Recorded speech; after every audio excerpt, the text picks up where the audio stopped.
The smell hit me before the coffee did. Harsh antiseptic. Warm cotton blankets. The faint plastic smell that every hospital somehow shared, no matter how much money they spent on renovations. I sat beside Lily's bed in the pediatric pre-op holding area at Mercy General, turning a paper coffee cup between my hands.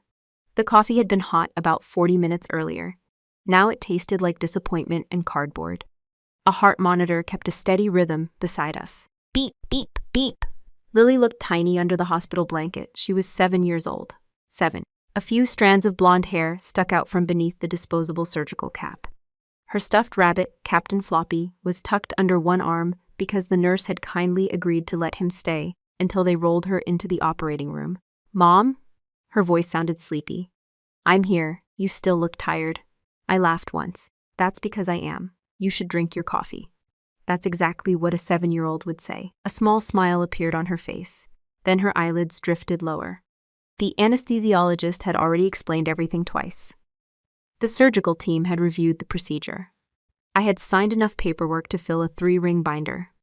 As an Army Medical Logistics Officer, I spent most of my career dealing with medical systems, supply chains, emergency planning, and crisis management. None of that made it easier to watch my daughter prepare for surgery. Because logistics are easy, children aren't. My phone vibrated against the plastic tray table. I glanced down. "Mom." For half a second, I felt relief. Maybe they were already on the road. Maybe Dad was driving. Maybe they had changed their minds. I opened the message. The relief lasted exactly 3 words. "Sarah, honey, unfortunately." I kept reading. Chloe's summer solstice networking brunch had run into several last-minute issues. The florist had delivered the wrong shade of centerpieces. The catering manager needed supervision. Several guests were apparently important local connections. My mother explained all of this with remarkable detail. The text was long. Very long. Long enough to discuss flowers. Long enough to discuss guest seating. Long enough to discuss a mimosa fountain. Not one sentence asked how Lily was doing. Not one sentence mentioned surgery. Not one sentence asked if I needed help. Then came the number. The catering deposit was $8,500 and completely non-refundable. According to my mother, too much money was at stake for them to leave. I read that section twice. $8,500. My daughter's spine surgery was scheduled to begin in less than an hour. My parents were choosing decorative flower arrangements. The strangest part wasn't the decision. The strangest part was how normal it felt. This wasn't a surprise. This was simply the latest version of a story I'd been reading my entire life. Chloe needed attention. Everyone else adjusted accordingly. When Chloe wanted horseback riding lessons, my college fund got delayed. When Chloe wanted a destination engagement party, family vacation plans changed. When Chloe wanted a social media rebrand as a lifestyle entrepreneur, suddenly every family gathering became content. Nobody ever called it favoritism. They called it support. My phone vibrated again. Another message. A photo appeared. My mother had sent a picture from the event venue. Several women stood around a display table covered in white flowers. One of them was Chloe. Perfect hair, perfect smile, perfect dress. Holding a champagne glass at 9 o'clock in the morning, I stared at the picture. Then I locked my phone. A nurse stepped inside the room carrying a clipboard. "How are we doing in here?" "Good," I said automatically. The nurse smiled. Hospital workers always knew when someone was lying. She adjusted Lily's blanket and checked a wristband. "She's a brave kid." "Yeah, she gets that from you?" "No." The nurse looked up. I nodded toward Lily. "She came that way." The nurse laughed softly, then she left us alone again. Beep, beep, beep. I watched Lily breathe, steady, slow, peaceful, the kind of trust children have when they believe the adults around them will protect them. That trust felt heavier than any military equipment I had ever signed for.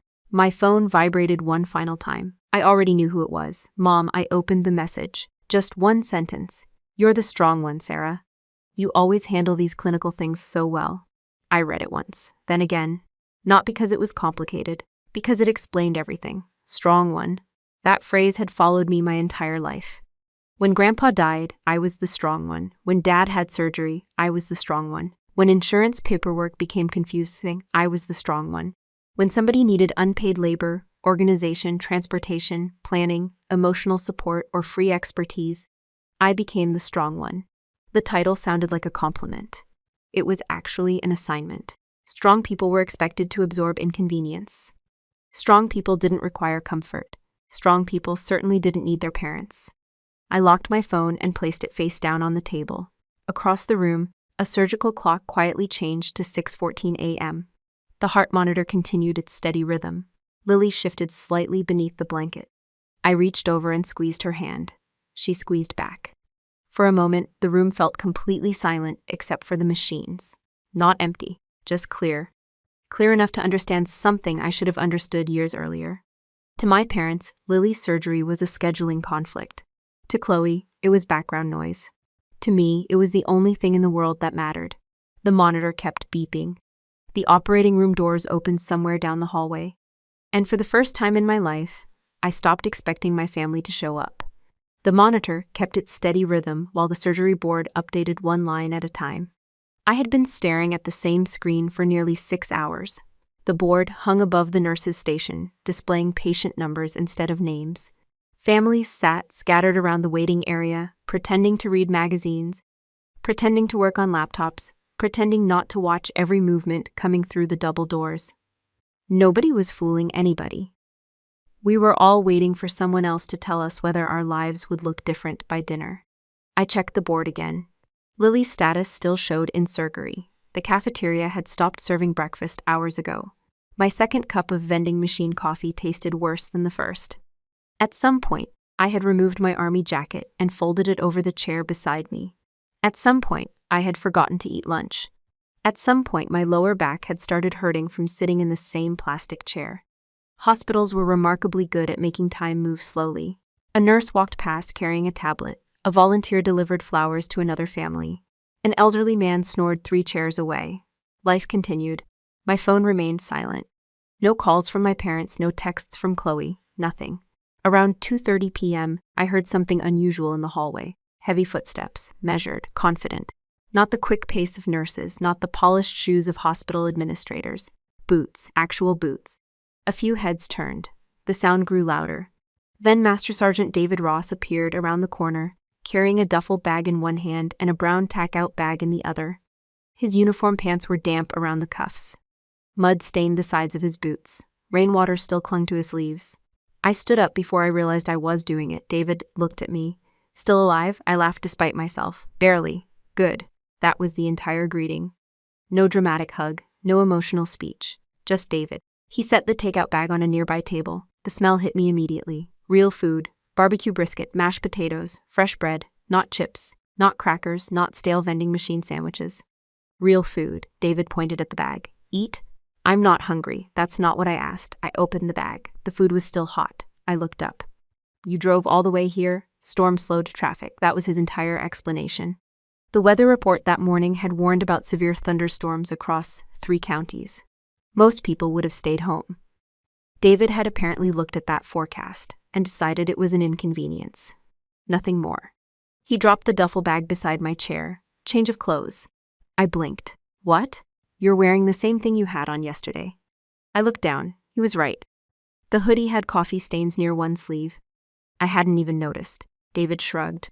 I grabbed some stuff from your closet. You broke into my apartment. You gave me a key 2 years ago. Still sounds suspicious. That's fair. For the first time all day, I smiled. A real smile. The surgical board updated again. Both looked up automatically. Still no change. David handed me an actual coffee cup. Not paper, not styrofoam. A real insulated travel mug. I took a sip. Black coffee. Fresh.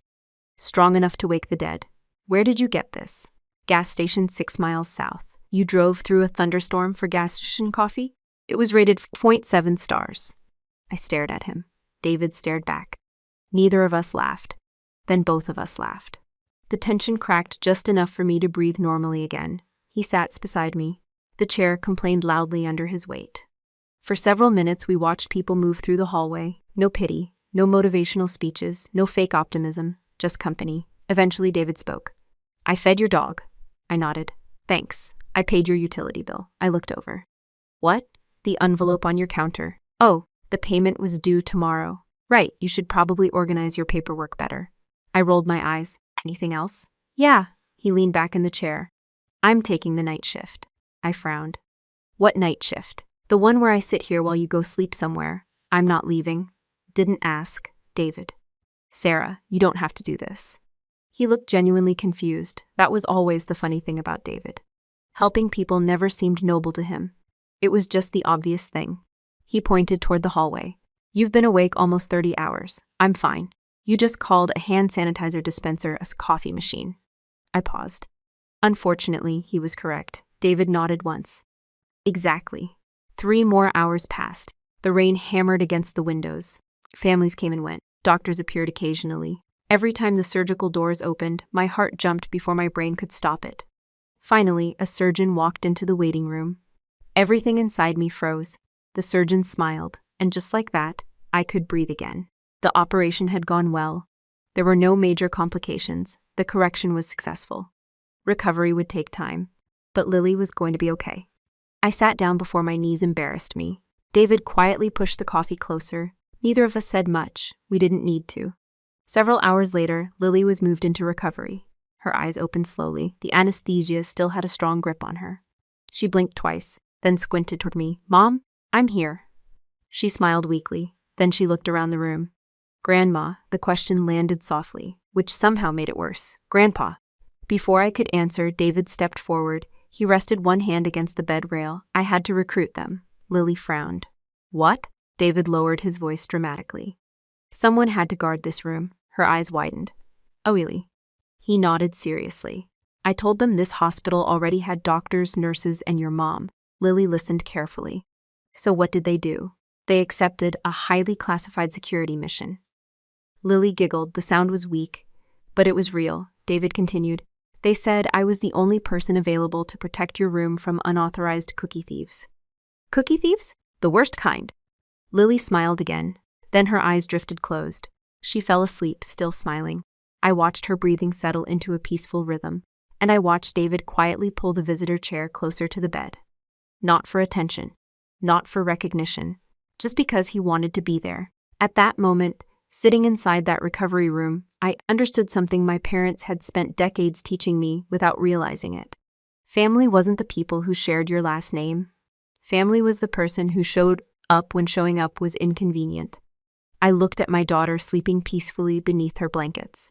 Then I looked at David sitting guard beside her bed, and I stored that memory somewhere permanent, somewhere my parents would never be invited, somewhere forgiveness could never reach.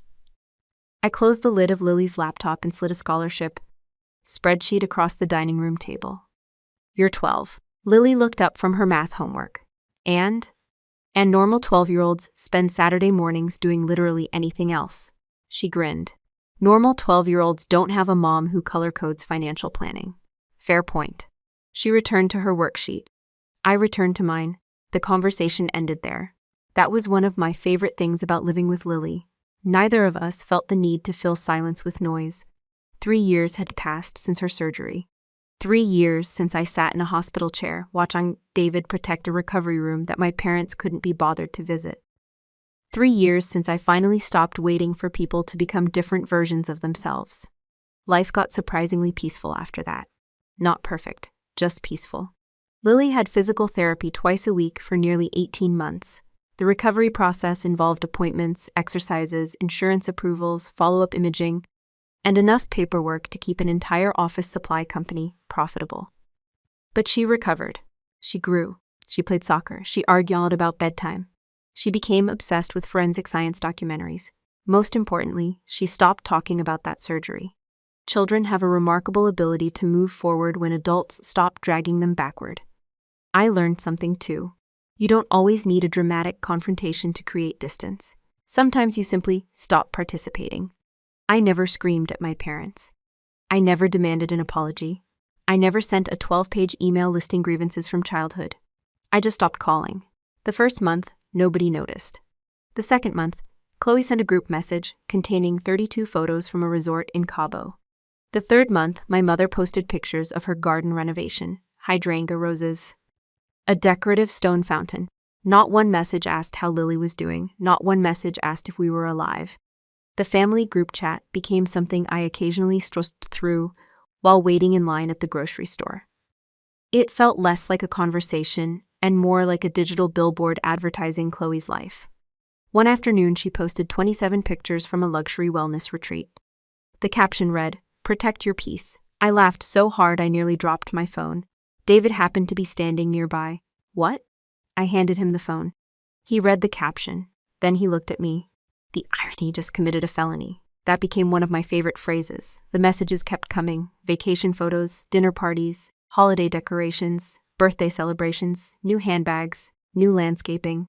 My absence became so complete that nobody seemed to notice it anymore, which told me everything I needed to know. I wasn't missed. I was useful. Those are very different things. On a rainy Thursday evening, I pulled my fire-safe document box from the hall closet. Lily's college fund needed updating. A recent promotion had increased my salary, and I wanted to adjust several beneficiary forms. Organization has always been my version of stress relief. Some people take bubble baths. I update financial records. I spread documents across the dining room table, college savings statements, insurance policies, property records, military benefit documents, tax forms. The usual collection of adult responsibilities. I worked through the stack methodically. Then my fingers brushed against a document I hadn't seen in years. The folder felt heavier than the others, blue-backed, thick paper, notarized, immediately familiar. I pulled it free. Medical Proxy and Advance Directive. Arthur Jenkins. I stared at the cover. For a moment, I could practically hear his voice again. 5 years earlier, he had called me repeatedly for nearly 2 weeks. Not because he missed me. Not because he wanted to spend time together. Because the VA benefits paperwork confused him. The process involved medical directives, healthcare representatives, financial authority forms, and long-term care planning. Arthur hated paperwork. He hated paying attorneys even more. So naturally, I became the solution. I remembered sitting at his dining room table while he complained about legal fees. I remembered him sliding forms toward me. I remembered him saying the phrase that had defined my role in the family. You're the organized one. At the time, I barely paid attention. I was busy explaining terminology and making sure the documents complied with state regulations. Arthur signed where I told him. The notary stamped everything. My mother witnessed the signatures. Everyone left happy. At least they did. I left with an additional administrative burden. Now, sitting at my own dining room table years later, I opened the folder again. The document remained fully valid, legally binding, properly executed, notarized, enforceable. I turned pages carefully. Healthcare authority, long-term care authority, financial decision authority connected to medical care. Everything appeared exactly as I remembered. Then I found the section that mattered.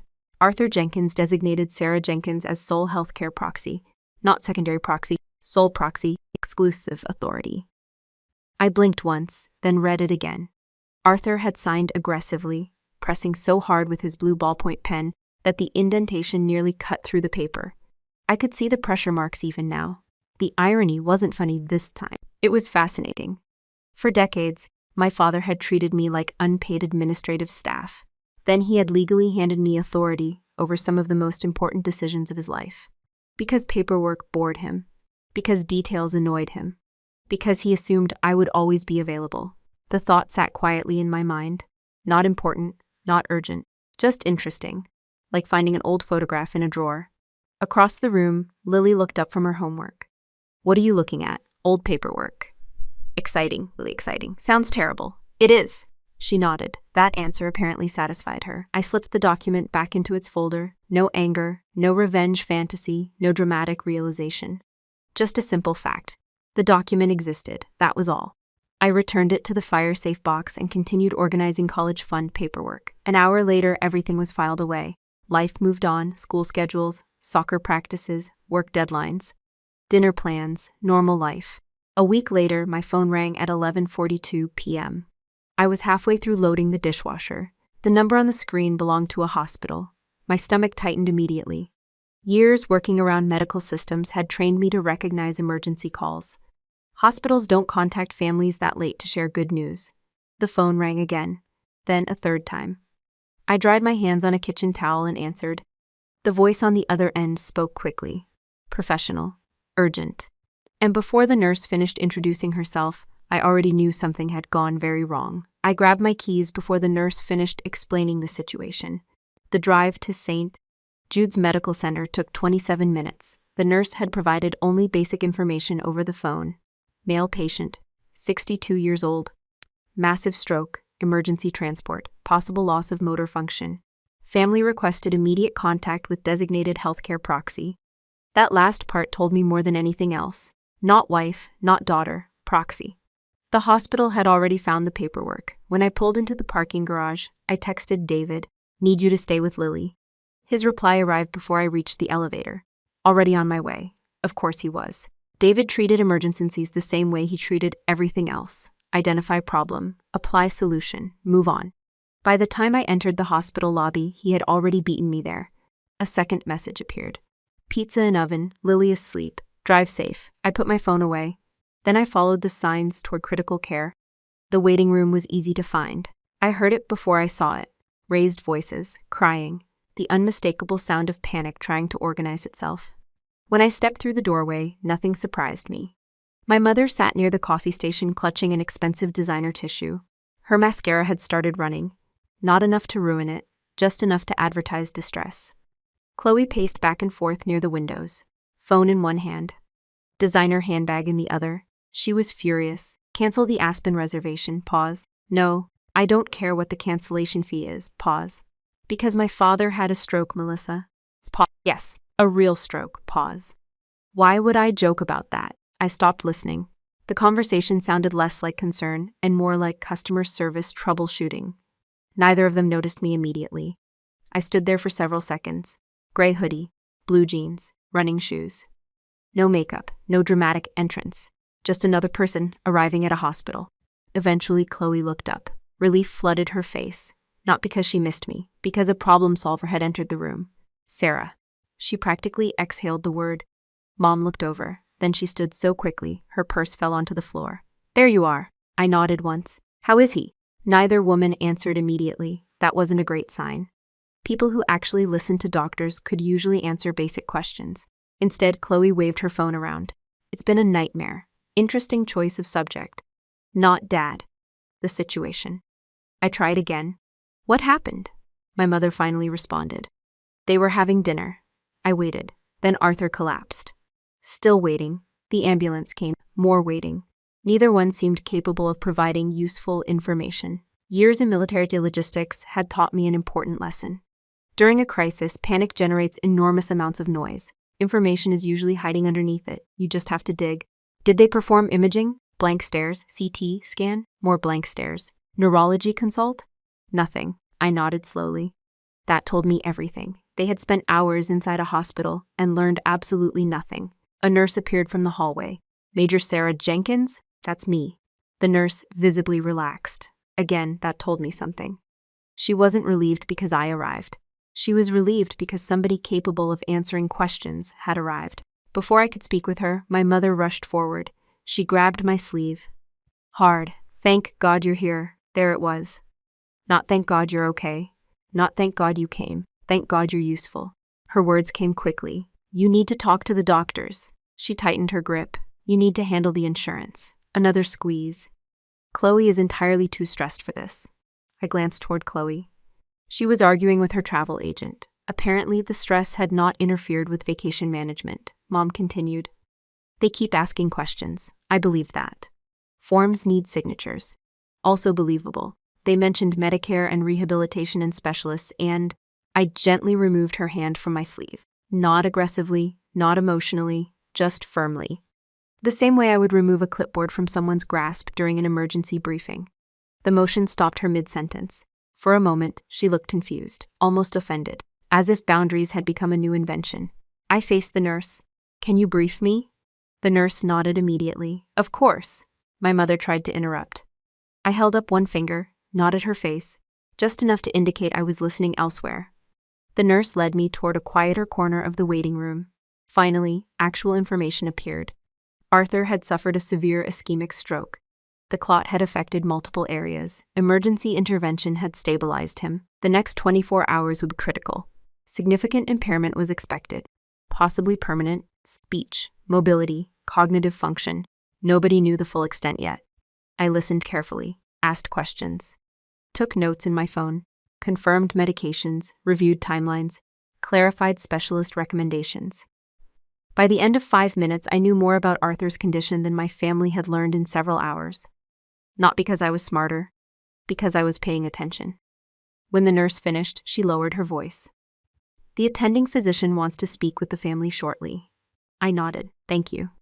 Back in the waiting room, Chloe had moved on from her travel agent and started texting someone else. Likely another logistical emergency involving her social calendar. My mother sat twisting a tissue into increasingly smaller pieces. Neither looked prepared for what was coming. Neither looked ready to hear words like rehabilitation, long-term care, disability, permanent assistance, reality. I sat down across from them. Nobody spoke. For the first time all evening, I wasn't angry, I wasn't hurt, I wasn't disappointed.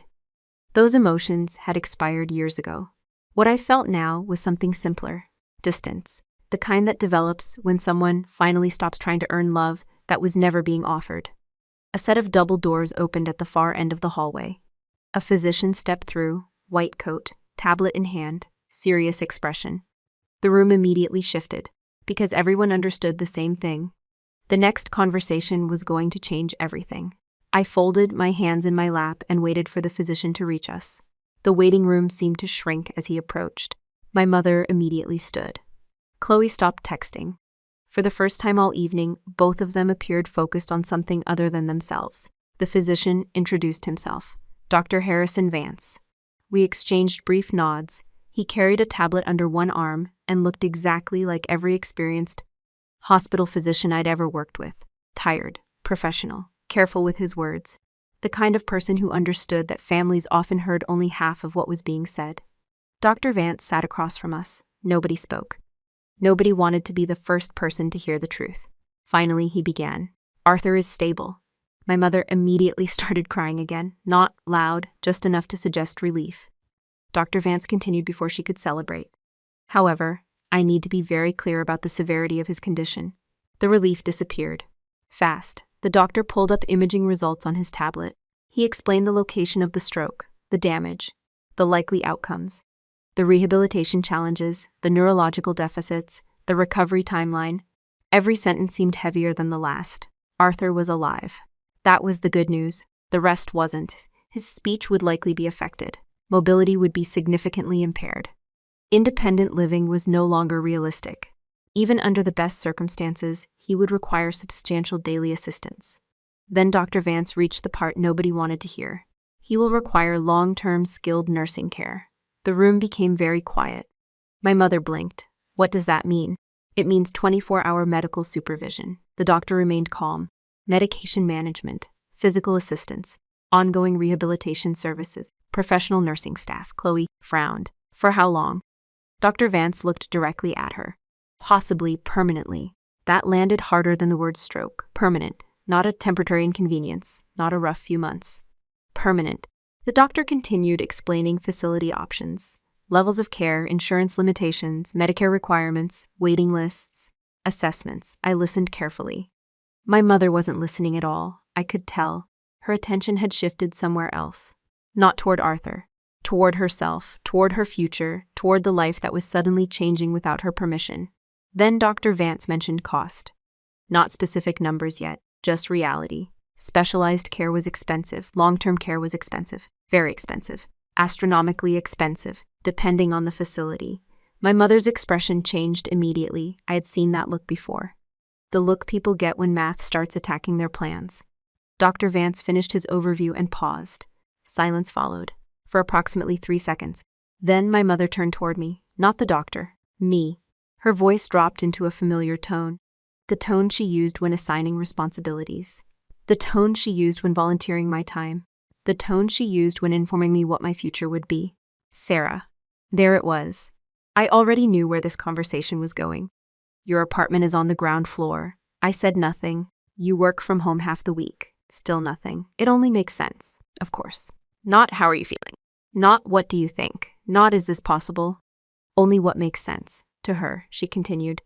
You can take him in, like she was discussing a package delivery, not a disabled adult requiring constant medical care. My mother folded her hands confidently. We'll visit, of course. Of course.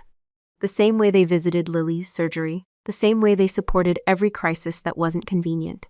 Then came the line I had heard in different forms my entire life. Family sacrifices for family. I almost admired the consistency. Almost. Across from us, Chloe immediately nodded, vigorously, enthusiastically, as though my mother had proposed a brilliant solution. Exactly. She leaned forward. My house just isn't suitable, naturally. The explanation arrived immediately. We have white carpets, I stared at her. White carpets. Arthur had suffered a life-altering stroke. Chloe was concerned about flooring, she continued, and Ethan's only 3. The toddler, right. We can't have medical equipment everywhere. Of course not. The house wasn't designed for that. No house ever was. That was why modifications existed. But facts weren't really part of this discussion. Convenience was. Chloe kept going. We're barely settled as it is. Interesting. Her 5-bedroom house cost $1.3 million.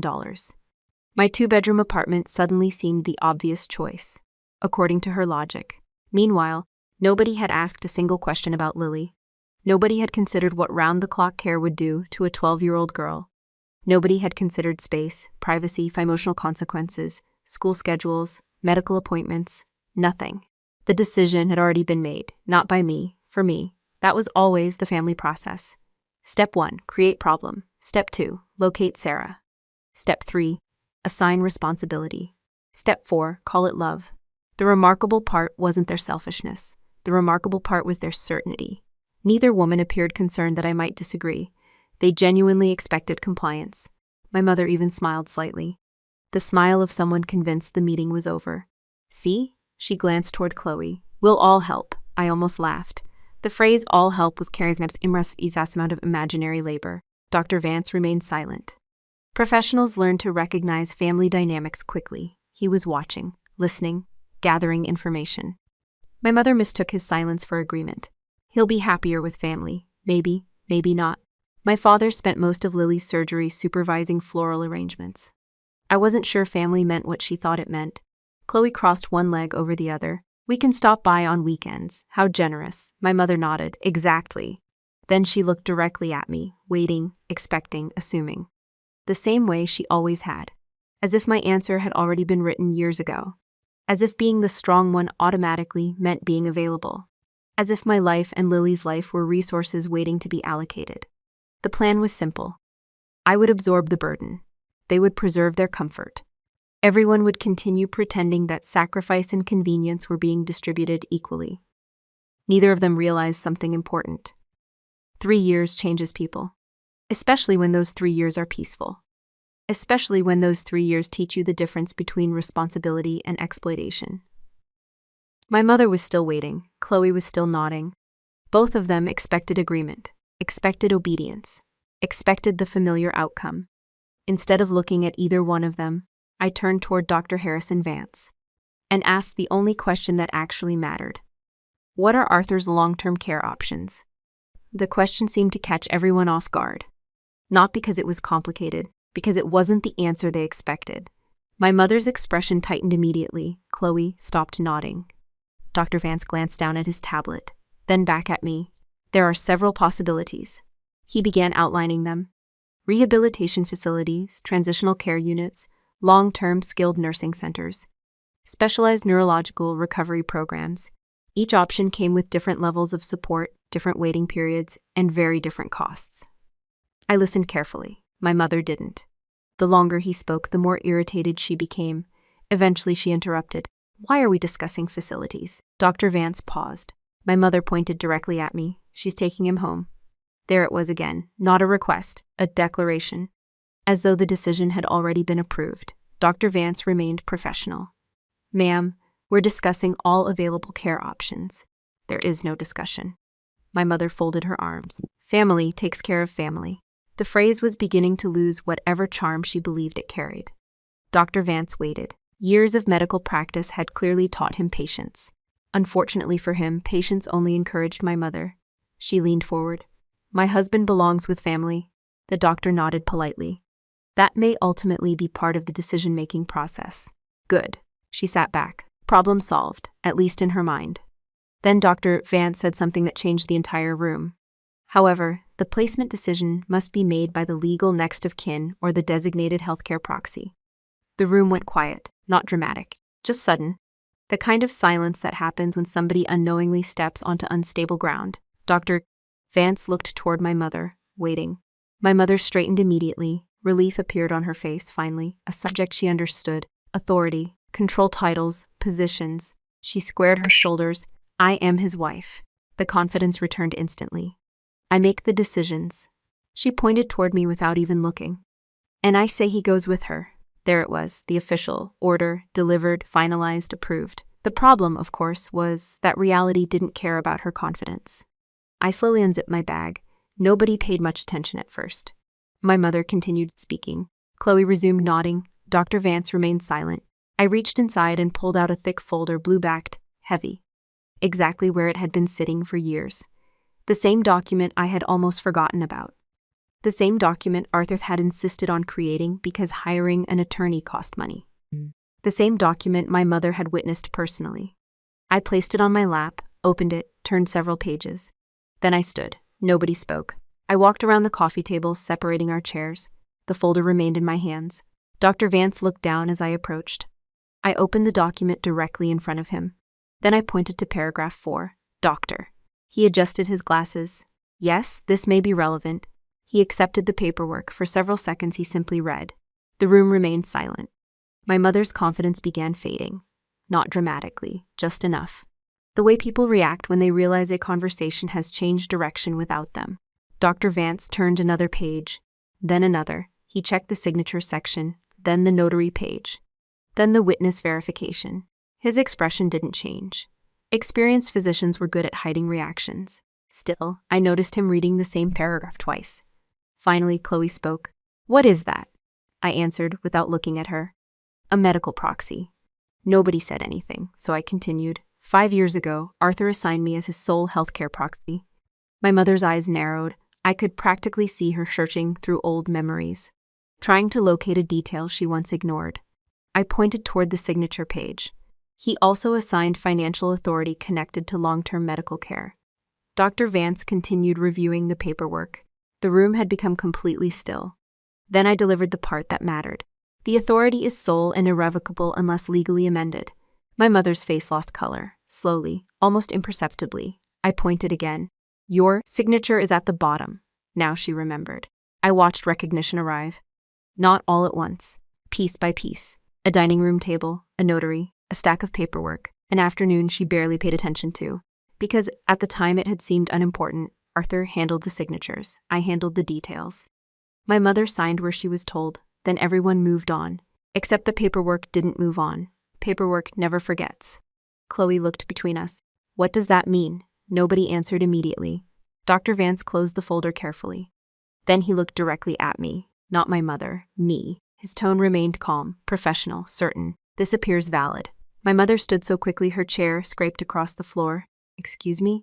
Dr. Vance turned toward her. The documentation appears properly executed. No. She shook her head immediately. No, I'm his wife. The doctor nodded politely. I understand. No, I don't think you do. Her voice grew sharper. I make these decisions. For the first time all evening, Dr. Vance corrected her. Legally, that's not accurate. The words landed harder than shouting would have, because they weren't emotional. They were factual. My mother opened her mouth, closed it, opened it again. Nothing came out. Dr. Vance checked the notary seal one final time. Then he nodded once. A small movement, almost invisible, but everything changed afterward. He turned his body slightly, not dramatically, just enough. Enough that his attention shifted toward me. Enough that his questions would now come to me. Enough that every person in the room understood who held authority. The transfer happened without a speech, without an argument, without a judge. Just a signature made years ago and forgotten by the people who benefited from ignoring details. My mother stared at the folder, at her own signature, at the consequences attached to it. For the first time that night, she wasn't panicking. She wasn't crying.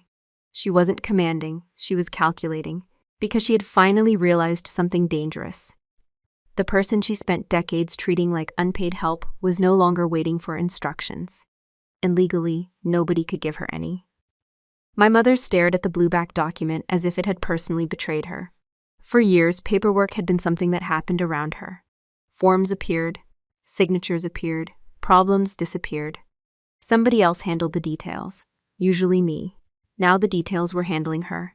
The color drained from her face so quickly it almost looked painful. Across the room, Chloe was the first one to recover. Unfortunately, she recovered into outrage. This is ridiculous. Nobody responded. Chloe took that as encouragement. This can't be legal. Dr. Vance remained silent. She pointed at me. She's manipulating the situation, still nothing. She's using paperwork to take control of Dad's life. That one was particularly interesting, because yes, that was exactly how legal authority worked. Chloe continued building momentum. Nobody even remembers signing that. I finally looked at her. The notary probably remembers. That didn't help. You're twisting things. No. You're taking advantage of him. No. You're punishing us. Still no. The problem with emotional arguments is that they collapse when they encounter documentation. I had spent most of my military career dealing with supply audits, procurement reviews, inventory investigations, and compliance reports. People often became emotional when facts disagreed with them. The facts never seemed particularly bothered. My mother finally found her voice. Sarah. The tone had changed, less commanding, more desperate. Arthur needs family. There it was again, family. The universal tool used whenever someone wanted labor from me. I folded my hands. Arthur needs medical care. From family, from professionals. My mother looked offended, as if expertise had become a personal attack. Dr. Vance quietly cleared his throat. There are several excellent facilities available. That turned out to be a mistake, because I already knew which one I intended to choose. During the previous 20 minutes, I had reviewed the facility list he provided. One name stood out immediately: the Ridgeway Neurological Recovery Center. Private, 24-hour skilled nursing staff. Dedicated stroke rehabilitation, speech therapy, occupational therapy, physical therapy, on-site neurologists. Excellent outcomes, excellent reputation. Very expensive. Exactly the kind of place I would choose for anyone under my care. Especially Arthur. I looked directly at Dr. Vance. I'd like Ridgeway. The doctor nodded immediately. That's an excellent facility. My mother frowned. How much does that cost? The room became very quiet. Dr. Vance glanced at his tablet. Current rate is approximately $12,400 per month. Nobody reacted immediately. The number needed a moment to settle. Then Chloe blinked. Per month? Correct. My mother's expression tightened. I could practically hear calculations happening. $12,400 every month. Month after month, year after year. Stroke recovery didn't operate on convenient timelines. My mother slowly sat down. The chair caught her before gravity could. That's impossible. It isn't. I kept my voice calm. That's the cost. We can't afford that. I tilted my head slightly. That wasn't actually true. Arthur and Beatrice owned their home outright. They had retirement investments, savings, joint accounts, certificates of deposit, assets. The problem wasn't affordability. The problem was priority. I had seen the same issue many times. People claimed they couldn't afford medical care. What they often meant was they preferred to afford something else. My mother knew it too. That's why she immediately changed directions. The family home has to be protected. Interesting. Not Arthur. The house. Chloe jumped in. And Mom needs access to her accounts. There it was, the real concern. Not rehabilitation, not recovery. Money. I nodded once. Then I explained the situation exactly the way I would explain to supply regulations during a military audit. No emotion. No judgment, just facts. Arthur's care comes first. Neither woman liked that sentence, I continued. As his designated medical and financial proxy, I'm legally required to prioritize his healthcare needs. My mother stared at me. I kept going. His insurance will cover part of the expense. Pause. His Medicare benefits will cover part. Pause. The remaining balance will come from his available assets. Another pause. The law requires that. Chloe shook her head. No. I ignored her. The joint accounts will be evaluated. My mother's eyes widened. The investment accounts will be evaluated. Wider. The retirement distributions will be evaluated. Even wider. The property portfolio may eventually be evaluated depending on duration of care. The silence afterward felt heavy, not dramatic. Just unavoidable. Because nobody could argue with arithmetic. A stroke didn't care about feelings. Rehabilitation centers didn't accept emotional speeches as payment. Nursing staff couldn't be compensated with family loyalty. Numbers were numbers. Bills were bills. Reality was reality. My mother finally spoke, very quietly. I shook my head. No. The word landed hard, their joint accounts. Her mouth opened, closed, opened again. Nothing came out. I almost felt sorry for her. Almost. Then I remembered Lily lying in a hospital bed asking where her grandparents were. The sympathy passed quickly. Chloe tried one last attack. You can't do this. I looked at her. I'm not doing anything. Yes, you are. No. I leaned back. The stroke happened. Silence. The medical bills exist. More silence. The legal documents exist. Even more silence. The consequences exist. Nobody had a response for that. Because consequences are difficult to debate. My mother's breathing became uneven, then suddenly she stood. The movement startled everyone, including herself. You can't drain our accounts. The words came out louder than intended. Several people in the waiting room looked over. She didn't notice. You can't abandon us like this. Us, not him, us. I looked at her for a long moment, no anger, no satisfaction, no revenge, just clarity. The same clarity I felt 3 years earlier while sitting beside Lily's hospital bed. The same clarity that arrived when people finally revealed exactly who they were. Then I answered, quietly. You chose a party over Lily's spine. Nobody moved. Nobody spoke. I held my mother's gaze and delivered the only sentence that mattered. I am choosing the best medical care for my patient. For the first time all night, neither my mother nor Chloe had anything left to say. Because arguments work against opinions. They work against emotions. They even work against guilt. They do not work against documented authority, medical necessity, and basic arithmetic. And everyone in the room had finally realized the same thing. The decision was already made. The strange thing was how quiet everything became afterward. Not peaceful, not comfortable. Just quiet. My mother slowly lowered herself back into her chair. Chloe looked down at her phone without actually seeing the screen. Dr. Vance reviewed a few notes on his tablet. The waiting room resumed its normal rhythm. A vending machine hummed near the wall. A television played muted weather forecasts. Somewhere down the hallway, a nurse laughed at something a coworker said. Life kept moving. It always does. Even when someone believes the world should stop for them. Dr. Vance broke the silence first. I'll begin the referral process to Ridgeway Neurological Recovery Center. I nodded. Thank you. He handed me a stack of forms: transfer authorization, medical release documentation, insurance coordination paperwork, the usual collection of forms that appeared whenever healthcare and reality met each other. I accepted the packet. The doctor handed me his pen. I recognized the type immediately. Heavy metal body, hospital logo engraved near the clip. The kind of pen physicians guarded more carefully than their coffee. I signed where required. One signature, then another, then another. Years of military paperwork had turned signatures into muscle memory. My hand never hesitated. Not because I hated my father, not because I wanted revenge. Because the decision was straightforward. Arthur needed professional care. Professional care existed. The paperwork connected the two. That was it. No grand speech, no dramatic pause, no final warning, just signatures. Across the table, my mother watched every movement. The realization had finally settled in.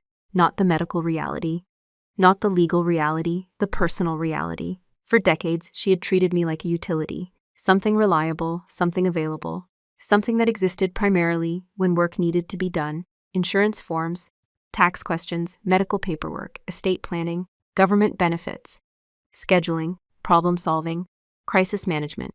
I was the family version of a customer service department. Useful, predictable, replaceable. At least that's what she thought.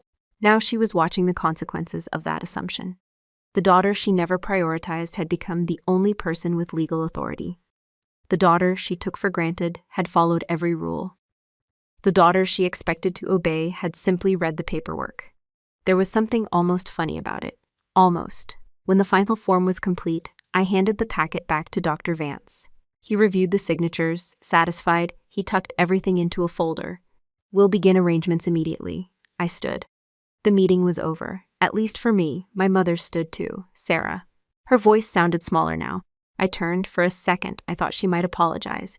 Not because she suddenly understood. Because people sometimes become honest when they run out of leverage. Instead, she asked a different question. When can we visit him? The question surprised me. Not because she asked. Because it was practical. For the first time all evening, she sounded like someone dealing with reality instead of trying to negotiate with it. I answered honestly. Whenever the facility allows visitors. She nodded slowly. No argument, no manipulation, no guilt, just a nod. Maybe exhaustion had finally won. Maybe she understood there was nothing left to fight. Maybe she simply wanted the conversation to end. Whatever the reasons, and neither of us spoke again. Chloe remained silent too. That might have been the most shocking development of the entire night. I collected my bag. The blue-backed document disappeared back inside, right where it belonged. Then I walked toward the exit. Nobody stopped me, nobody followed, nobody demanded explanations. The hallway stretched ahead beneath bright hospital lights. Doctors moved between departments. Nurses updated charts. Orderlies pushed equipment carts. A maintenance worker replaced ceiling tiles near an elevator. Normal work, necessary work. The kind of work nobody notices until it isn't done. Halfway down the hallway, I realized something. I didn't feel victorious. That surprised me. People imagine moments like this differently. They imagine satisfaction, vindication, triumph, some dramatic sense of justice. I felt none of those things. What I felt was clean. That was the only word for it. Clean. Like finally setting down a box you've carried so long you forgot how heavy it was. I thought about Lily. Not the surgery, not the disappointment, not the hospital, the present. Her science fair project, her soccer games, her terrible attempts at making pancakes, the way she corrected television detectives when they missed obvious clues, the life she was building. A life that deserved protection. And for the first time, I understood something I wished I'd learned years earlier. Being strong wasn't about absorbing damage. It wasn't about tolerating mistreatment. It wasn't about sacrificing yourself every time someone demanded it. Real strength was knowing where the line belonged and refusing to move it, especially when the people you love are standing behind it. The automatic doors opened. Cool night air hit my face. The parking lot lights reflected off damp pavement. The storm had finally passed. I stood there for a moment, not because as I needed time, just because it felt good to breathe. My phone buzzed, a text message. David, of course. I opened it. A picture filled the screen. The living room had disappeared. In its place stood what appeared to be the largest blanket fort ever constructed by human beings. Every pillow in the apartment had been recruited. Dining room chairs formed support beams, blankets stretched across half the room. A flashlight glowed from somewhere inside. Lily sat in the middle wearing a paper crown. David sat beside her looking extremely serious. Both of them held mugs of hot chocolate. The message underneath read, "Security upgrade complete. Cookie thieves remain contained." Actually, I laughed. Not the polite kind, not the tired kind. A real laugh. Then I smiled.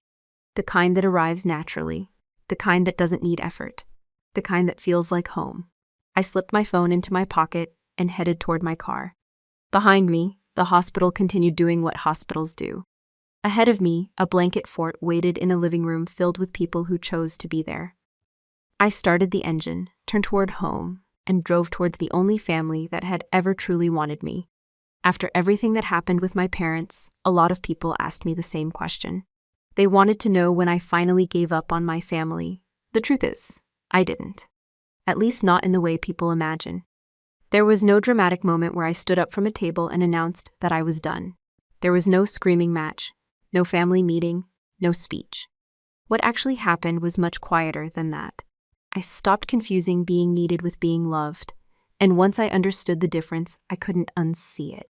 For most of my life, I thought being the reliable one was a compliment. Maybe some of you have heard the same things I heard when growing up. You're the responsible one. You're the mature one. You're the strong one. Those sound like compliments. Sometimes they are. But sometimes they're something else entirely. Sometimes they're labels people place on you because it makes their lives easier. If you're the responsible one, they don't have to be. If you're the mature one, they can keep acting immature. If you're the strong one, they can keep handing you burdens they would never carry themselves. I didn't understand that when I was younger. I thought helping meant I was valued. I thought sacrificing meant I was loved. I thought constantly being called during emergencies meant I was important. Then I started looking at the pattern. Every time my family had a problem, my phone rang. Insurance paperwork? Call Sarah. VA benefits questions? Call Sarah. Tax documents? Call Sarah. Medical forms? Call Sarah. Financial confusion? Call Sarah. Need somebody to spend 3 hours on hold with a government office? Definitely call Sarah. I always answered. I always helped. I always showed up, because that's what family does. Or at least that's what I believed. Then Lily needed surgery. Not a school recital, not a soccer game, not a birthday party. Surgery. The kinds of surgery that keeps a parent awake at night. The kind of surgery where every phone call makes your stomach tighten. The kind of surgery where you don't need solutions. You just need people. And that's when I learned something important. The people who needed me were not necessarily the people who cared about me. My parents couldn't make a 3-hour drive because Chloe had a networking brunch. An $8,500 catering deposit mattered more than being present for their granddaughter. For years, I tried to explain that decision to myself. Maybe they didn't understand how serious it was. Maybe they were overwhelmed. Maybe they made a mistake. Maybe. But eventually, I stopped looking for explanations, because explanations don't change actions. What matters is what people do when they have to choose. And my parents made a choice. They chose convenience. This lesson wasn't that they were evil. Most people who hurt others aren't villains. They're simply selfish. There's a difference. Selfish people often convince themselves they're good people. They tell themselves stories that justify their behavior. My mother genuinely believed I should understand. My father genuinely believed I would handle it. Chloe genuinely believed her event mattered. That's what makes situations like this so difficult. Very few people wake up intending to be cruel. They simply prioritize themselves so consistently that everyone else gets pushed aside. If you're watching this and something feels familiar, I want you to think about your own relationships for a moment. Who calls you when they need something? Who calls you when you need something? Those are often two very different lists. Pay attention to who shows up when there is nothing to gain. Pay attention to who checks on you during difficult seasons. Pay attention to who remembers your problems without being reminded, because that's where the truth usually lives. Not in birthday cards, not in holiday photos, not in social media posts, not in speeches about family, in actions, always in actions. One of the most painful lessons of adulthood is realizing that some people love what you do for them more than they love you. That realization hurts. I'm not going to pretend otherwise, but it's also freeing. Because once you see the difference, you stop chasing approval that was never coming. You stop exhausting yourself trying to earn treatment that should have been given freely. You stop measuring your worth by how useful you are. Looking back now, I don't think the most important moment in this story happened at the hospital where my father had his stroke. I don't think it happened when I pulled out the medical proxy. And I don't think it happened when my mother realized she no longer controlled the situation. The most important moment happened years earlier. It happened when I sat beside Lily's hospital bed and understood that my parents weren't coming. That moment hurt. But it also gave me something valuable: clarity. Because the day my parents skipped Lily's surgery wasn't the day I lost my family. It was the day I finally saw my family clearly. And sometimes seeing the truth is the first step toward building a better life. One of the strangest reactions people had to my story was this. They assumed I cut my family off because I was angry. I understand why. Most people think boundaries happen after a fight. They imagine a dramatic argument, a slammed door, a final text message, a declaration that someone is done forever. That's not what happened. The truth is much less dramatic. I didn't stop talking to my parents because I hated them. I stopped calling because I finally accepted who they were. There's a difference. For a long time, I believed that if I explained myself clearly enough, people would understand. If I was patient enough, people would change. If I sacrificed enough, people would eventually appreciate it. A lot of us are taught that lesson when we're young. Keep being kind, keep giving, keep understanding, keep forgiving, and eventually everything will work out. Sometimes that's true. Sometimes it isn't. One of the hardest lessons I learned as an adult is that understanding someone's behavior does not obligate you to keep accepting it. You can understand why someone acts the way they do. You can even feel compassion for them, and still decide you need distance. My mother grew up in a household where appearances mattered more than emotions. I understand that. My father spent most of his life believing that providing financially was the same thing as being emotionally present. I understand that too. Chloe spent years being rewarded for attention-seeking behavior. I understand where that came from. Understanding those things didn't fix anything, because understanding is not the same as change. And that realization saved me years of frustration. After Lily's surgery, I didn't sit down and create some elaborate plan. I didn't block phone numbers. I didn't make social media announcements. I didn't send a 12-page email listing every disappointment from childhood. I simply stopped being the person who always reached out first. That's it. I stopped initiating. I stopped chasing. I stopped carrying the entire relationship by myself. And something very interesting happened. Almost nothing changed. That was the answer. That was all the information I needed. If a relationship disappears the moment you stop doing all the work, you weren't maintaining a relationship. You were maintaining an obligation. Many people watching this have probably experienced something similar. Maybe it's a parent. Maybe it's a sibling. Maybe it's a friend. Maybe it's even an adult child. You're the person who always calls, always checks in, always remembers birthdays, always solves problems, always keeps everyone connected. Then one day you stop, and suddenly the silence becomes very loud. Not because you created it, because it was already there. You just stopped covering it up. One thing I want to be very clear about is this: boundaries are not punishment. A lot of people get those two things confused. Punishment is about controlling someone else's behavior. Boundaries are about controlling your own. Punishment says, I'm going to make you suffer. A boundary says, I'm no longer willing to suffer. Those are completely different things. When I stopped calling my parents, I wasn't trying to teach them a lesson. I wasn't trying to hurt them. I wasn't waiting for them to come crawling back with apologies. I was protecting something: my peace, my energy, my daughter. Because every hour I spent managing their chaos was an hour I wasn't spending with Lily. Every emotional crisis they created consumed attention that should have belonged to my child. At some point, I had to ask myself a difficult question. If I wouldn't allow a stranger to treat me this way, why was I allowing family members to do it? That's not disrespect. That's self-respect. And there is a difference. One of the biggest traps people fall into is guilt. The moment you establish a boundary, somebody accuses you of being selfish, cold, ungrateful, difficult. Maybe you've heard those words before. I know I have. The problem is that people often benefit from your lack of boundaries. So when you create one, they experience it as a loss. Not because you've done something wrong, because you've stopped doing something they enjoyed.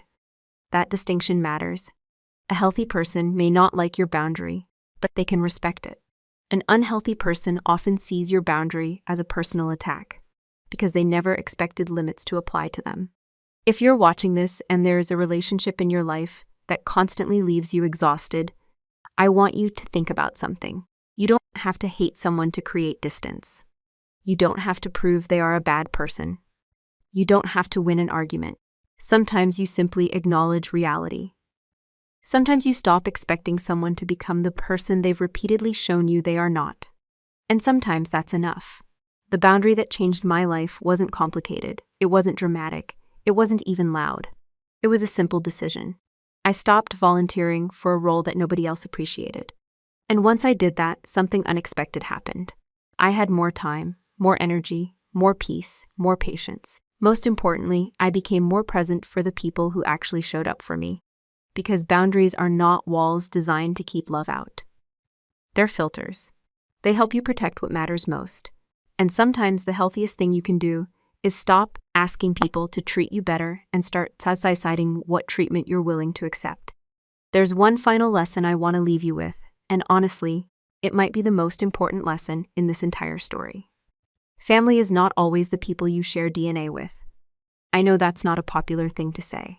A lot of people are uncomfortable with that idea. We're taught from childhood that family comes first. Family is forever. Blood is thicker than water.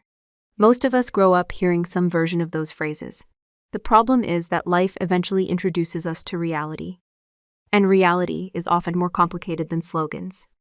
Some people are fortunate enough to come from families that support them, encourage them, and stand beside them when life gets difficult. If that's your experience, hold on to it, protect it, appreciate it, because it's a gift. Not everyone gets that. Some people spend years trying to earn love from people who only offer approval when it's convenient. Some spend decades chasing acceptance that never fully arrives. Some become experts at giving while receiving very little in return. I know because I was one of those people. For most of my life, I believed loyalty meant staying available no matter how I was treated. I thought being a good daughter meant saying yes. I thought sacrifice automatically made relationships stronger. Then life gave me a comparison I couldn't ignore. On one side, I had family members who skipped Lily's surgery because a brunch event felt more important. On the other side, I had David, a man who wasn't related to me, a man who had no legal obligation to me, a man who owed me absolutely nothing. And yet he drove through a storm to sit in a hospital waiting room. He brought food, he brought coffee, he brought clean clothes. Most importantly, he brought his presence. That matters more than people realize. When someone is going through a crisis, they usually don't need perfect advice. They don't need motivational speeches. They don't need someone to solve every problem. Most of the time, they just need to know they aren't facing it alone. David understood that. The older I get, the more I believe showing up is one of the purest forms of love. Not talking, not posting, not promising, showing up. It's easy to tell people you care. It's harder to rearrange your schedule for them. It's easy to say family matters. It's harder to sit beside a hospital bed. It's easy to post inspirational quotes online. It's harder to answer the phone when someone calls at an inconvenient time. That's where character reveals itself, not in words, in effort. One thing I hope people take away from this story is that family can be built. You don't have to limit your definition of family to biology. Some of the strongest families are created through friendship, loyalty, consistency, and trust. Think about the people in your own life. Who checks on you when you're struggling? Who remembers the important dates? Who keeps their promises? Who shows up without being asked 3 times? Those people matter. Invest in those relationships. Protect them. Appreciate them. Don't take them for granted. Because relationships like that become more valuable every year. One of the biggest mistakes I made when I was younger was spending too much energy trying to win over people who had already decided how they saw me. Meanwhile, I wasn't paying enough attention to the people who genuinely cared. That's backwards. Many of us do that. We focus on the one person withholding affection, the one person withholding approval, the one person withholding support, and we completely overlook the people standing right beside us. If I could go back and give my younger self advice, it would be simple. Stop chasing people. Start noticing people. Those are very different things. The people worth keeping in your life rarely require convincing. They don't require endless negotiations. They don't require you to prove your value every week. Healthy relationships aren't perfect, but they are mutual. There is effort on both sides, respect on both sides, care on both sides. And if you're fortunate enough to find even a handful of people like that, you're richer than you think. Looking back now, I don't believe I won anything. I didn't defeat my parents. I didn't defeat Chloe. This story was never about victory. It was about clarity. It was about finally understanding that my value was never determined by how much I could do for other people. And it was about choosing to spend my time, energy, and love on people who actually returned it. So before we finish, I want to leave you with one question. Who has consistently shown up for you when life got difficult? Not who says they would, who actually did. Maybe it's a spouse, maybe it's a friend, maybe it's a sibling, maybe it's someone completely unrelated to you. Whoever that person is, don't wait for a special occasion. Reach out. Send a message, make a call, tell them you appreciate them. People who show up deserve to know that they matter. And if you enjoyed this story and appreciate stories about family, respect, personal boundaries, dignity, and real-life lessons, make sure you subscribe to the channel and turn on notifications. We share new stories every day at 12:30 a.m. and 7:30 p.m., and we'd love to have you join us again. Thank you for spending your time with us. Until the next story, take care of yourself, protect your peace, and hold close the people who show up.